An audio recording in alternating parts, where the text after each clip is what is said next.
Gente, bom dia. Então, continuando aqui, certo? Nossa parte sobre sistema de partículas, né? Então, vamos lá. Então, a gente descreveu no último vídeo, né? Que agora a gente vai começar a fazer uma análise acerca de sistemas com muitas partículas, né? Onde você pode ter tanto um sistema de massas pontuais, tipo pontos de massas, você vai ter N pontos de massa, cada ponto vai estar numa posição RI e ter uma massa MI. Ou você pode ter um conjunto onde os pontos, na verdade, são pequenas frações, né, infinitesimais de um sólido. Você pode pegar um sólido,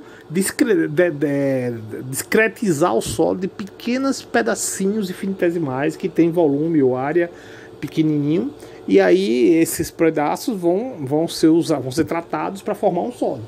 De qualquer forma, é um sistema com muitos corpos, sabe? Então a gente definiu lá o chamado centro de massa, que é essa expressão aqui, uma média ponderada de todas as posições, tá bom? Né? Essa equação aqui.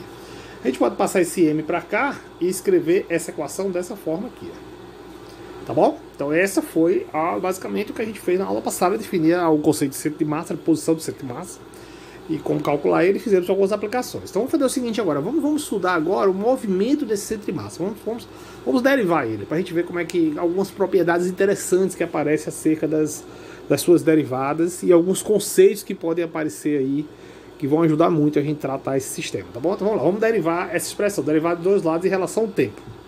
Então fazendo a derivada em relação ao tempo, o que é que a gente tem aqui? A gente tem essa expressão aqui. Lembrando, você tem aqui R e do outro lado RI, aqui você deriva R, que depende do tempo, R do centro de massa, e aqui você depende RI, posição do centro de massa e a posição de cada massa. São coisas que dependem do tempo, tá bom? Então dá isso. O que é derivada de posição em relação ao tempo é velocidade. Então você substitui, respectivamente, aqui por velocidade do centro de massa e aqui por a velocidade de cada partícula, tá bom? Então, a gente tá vendo aí que a soma dessas quantidades aí, massa vezes velocidade, né, dentro lá do sistema de partícula, ela é igual a uma massa grandona, que é a massa do sistema todo, vezes uma velocidade. Que velocidade? É a velocidade do centro de massa. Né? Essa é uma propriedade interessante. Daqui a pouco a gente vai aplicar ela bem mais e vai ver as consequências dela. Vamos derivar de novo, fazer outra derivada. Pega ali aquela equação que a gente acabou de deduzir, deriva no tempo de novo. Aí deu o que? Deu a aceleração. Aí agora já chegou numa equação que a gente conhece, que é a equação da força. A força no centro de massa é uma força dada por a soma das forças em cada corpinho. Então cada corpinho, né, ele vai ter uma força que é a sua massa vezes a sua aceleração, e a soma de todos, a soma vetorial, vai dar a força do centro de massa, tá bom? Então basicamente é essa expressão aqui. A gente agora vai só dar nomes àquela primeira quantidade que a gente acabou de demonstrar, que é o chamado momento linear, ou também chamado de quantidade de movimento. Então aquela quantidade que apareceu aqui nessa equação, massa vezes velocidade, na verdade ela é a quantidade de movimento, é o momento linear, tá bom? Então o momento linear do centro de massa é a massa vezes a velocidade do centro de massa, tá bom? Então vamos começar a trabalhar melhor isso aí, juntando com os conceitos de força, para poder a gente desenvolver um formalismo bem interessante dentro dessa teoria de muitos corpos, tá bom? Vamos lá. Então vamos lembrar aqui, vamos né, escrever essa da seguinte forma aqui. Opa, tá aqui. Então você tem P igual a MV, né, que a gente acabou de definir, e a gente lembra que F igual a MA, né? Quem é A, gente? Quem é A? A é dV dt. Aí agora eu posso, como M é constante, a priori eu posso colocar D, tá derivado, e fica isso aqui. Ó.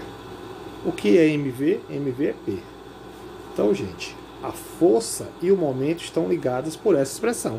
A força é a derivada temporal do momento. Então, a variação de momento no tempo tem relação com a força. Tá bom? A mesma coisa pode ser feita no centro de massa. Então, se você tem aí alguma força aplicando lá no sistema, por exemplo, o seu sistema está lá, o meio muito partícula, aí você aplica uma força externa, a resultante dessas forças é a força no centro de massa, que é quanto? Que é a variação temporal de quem? Do momento do centro de massa. Entendeu? Então vamos juntando aí essas peças para a gente chegar numa coisa bem interessante. Então vamos lá. Então, só recapitulando, né? Então você tem que o momento do centro de massa é isso aqui. A força no centro de massa, que é essa soma aqui, você pode escrever dessa forma, é isso? Agora, como eu estava falando, né? Você tem que a força externa ao sistema, ela atua no centro de massa, né? E ela é a variação do momento do centro de massa. Se essa força externa for zero, a variação temporal do momento do centro de massa é zero. O que quer dizer isso? O que representa uma quantidade ter derivada zero? O que representa que essa quantidade é uma constante de movimento. Então, na ausência de forças externas, o momento do centro de massa se conserva. O centro de massa, ele não tem movimento, ele fica parado, entendeu? Ou, né, ele não tem variação do momento linear. O momento linear antes é igual ao momento linear depois. Então, se você for fazer aqui um estudo do momento linear, ele tem essa coisa. O momento antes é igual ao momento depois. Isso é uma ferramenta muito importante para a gente trabalhar uma classe de problemas em sistemas de partículas. Um dos mais famosos que a gente vai trabalhar lá na frente são as colisões. A gente vai fazer com mais calma daqui a pouco, certo? Mas vou falar agora de alguns exemplos bem interessantes dentro dessa coisa de você não ter forças externas ao sistema, né? E você acabar tendo que a variação do momento ela é zero, entendeu? O momento ele é uma constante de movimento. Então vamos lá. O exemplo aqui de você disparar, por exemplo, um projétil. Você dispara um projétil, você dá um impulso inicial a um projétil e ele sai. Trajetória aqui. Se não acontecer nada com o projétil, ele vai vir aqui e vai fazer essa linhazinha aqui, chegar aqui, não é isso? Supomos que aqui nessa parte aqui ele exploda e se divide em dois pedaços, tá bom? Então vamos lá. Essa explosão, o que é que vai acontecer nessa explosão?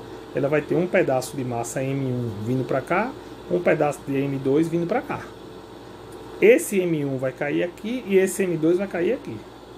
Mas observe, o sistema como um todo, esse sistema aqui, ele é um sistema que ele tem basicamente, antes da colisão, da explosão, ele tem uma força atuando sobre ele, a força peso. Depois da explosão, ele tem basicamente a mesma força atuando sobre ele, que é a força da gravidade. A explosão é uma força aqui interna, líquida ela é zero. Então esse sistema ele não houve nesse processo de explosão, não houve uma mudança da configuração de força externa dele, muito depois, tá bom? Então o que é que vai acontecer aí? O centro de massa dele antes, que vinha nessa trajetória aqui dessa trajetóriazinha pontilhadazinha aqui, e o centro de massa após a colisão são exatamente o mesmo. Eles vai seguir exatamente a mesma dinâmica, o mesmo movimento que ele tinha antes. A força que estava atuando no centro de massa do sistema antes era a gravidade. A que está atuando depois é a gravidade. Então a dinâmica do sistema antes e depois é a mesma. Então essa linha tracejada aqui, ela representa a linha do centro de massa, a linha da dinâmica do centro de massa, mesmo que não tenha uma massa lá. Por exemplo, a massa ela se divide em dois pedaços, uma veio para cá, outra veio para cá. Não tem massa neste local, mas este continua sendo o ponto que representa o centro de massa nesse instante onde os corpos chegam aqui. Então, por exemplo, se você quiser calcular a posição dos pequenos pedacinhos, esse pedacinho mais esse pedacinho, eles estão distribuídos de uma maneira tal que o centro de massa deles dois é o mesmo ponto que seria se eles não tivessem explodido, entendeu? Por quê? O centro de massa, o seu movimento está conservado. Compreenderam? Outro exemplo interessante é esse exemplo aqui de você ter uma plataforma, né? O desenho ficou meio torto, mas é uma plataforma horizontal, certo? Deveria ser, né? E você tem um carrinho, né? Tá aqui uma base, a gravidade está atuando aqui, ó. A gravidade está atuando aqui. E aí tem um carrinho, né? Vou adotar o centro do carrinho como meu referencial inicial. É onde está o centro de massa do carrinho no momento inicial. E tem um homem aqui, nessa posição aqui. Então, o que é que o homem faz? O homem começa a caminhar para, né, a esquerda da tela, ou seja, caminhar para cá, indo como se fosse na direção do centro do carrinho. Aí o que acontece com o carrinho? Ele vai ficar parado? Não vai ficar parado. Por quê? Pense, na condição inicial, que é essa aqui, essa condição aqui, o centro de massa do carrinho está aqui e o homem está fazendo a sua massa aqui. Então o centro de massa dele está por aqui. Então o sistema homem-carrinho tem centro de massa aqui, ó, no meio entre eles. Tipo o haltério lá que a gente fez.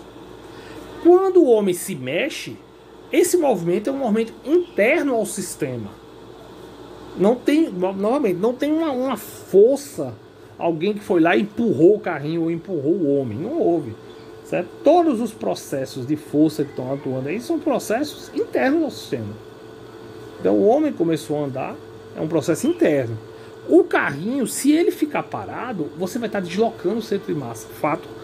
Isso só seria possível se você tivesse uma força externa acelerando o centro de massa. Ou movendo o centro de massa. Tá bom? Então, o centro de massa no tempo zero, ele está nessa posição aqui. Ó.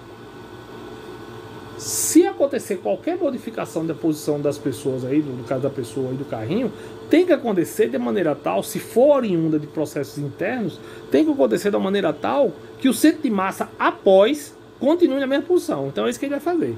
Eu vou deslocar o homem dessa posição que ele está para uma posição mais próxima do centro do carrinho. Essa posição aqui. Ó. Observe que eu botei aqui um tracejado para você ver onde é que era a posição inicial do homem. Era aqui. Ó. Aí ele andou para cá. O que é que vai acontecer? O carrinho que antes estava aqui, o centro dele vem para cá.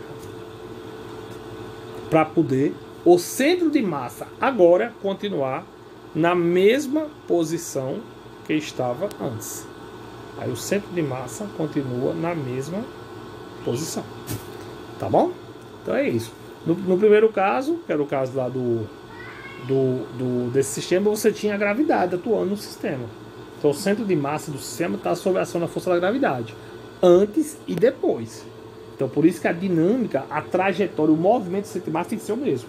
Nesse outro exemplo aqui, na direção horizontal, você não tem nenhuma força atuando no sistema. Não tem nenhuma força. O que você tem é basicamente os dois lá paradões. Então o centro de massa vai estar parado aqui. Certo? O centro de massa vai estar parado. Se o homem se mexe, o carrinho tem que se mexer de maneira tal a manter o centro de massa na mesma posição. Uma vez que não houve força externa movimentando o sistema como um todo. Tá bom, gente? Pois é isso. Depois a gente vai dar mais detalhes e mais aplicações sobre isso, viu? Obrigado.